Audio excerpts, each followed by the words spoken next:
Na dan oblikovanja nove politične večine v državi so se organizirali tudi nasprotniki bodoče desne oblasti. Na Ustavno sodišče so vložili dve ločeni pritožbi na rezultat marčevskih parlamentarnih volitev zaradi domnevnega vpliva tujih izraelskih obveščevalcev na odločitev slovenskih volivcev. Nekdanji minister Dušan Keber in reper ter član Golobove svobode Darko Nikolovski, ki sta podpisana pod pritožbi, pričakujeta razveljavitev rezultatov. In kaj na to odgovarjajo člani nove koalicije? Anže Božič.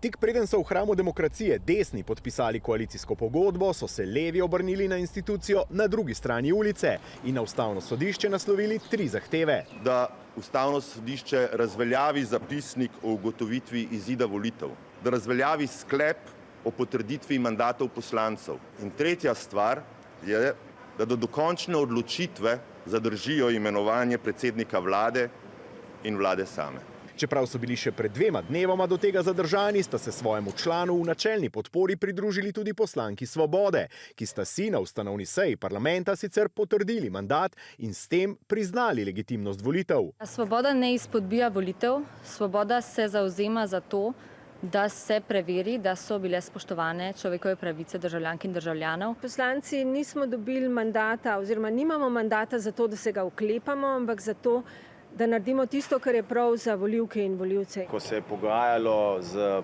prejšnjo možno koalicijo, nekih pomislekov ni bilo, tako da je malce nenavadno, da so se te pomisleki pojavili šele zdaj v tem času. To kaže na to, da so res mislili, da jim neka oblast pripada in bojo uporabili vse sile, tako kot je bilo že predspovedano, da bojo storili vse, kar je mogoče, da bi oblikovali sicer drugačno koalicijo.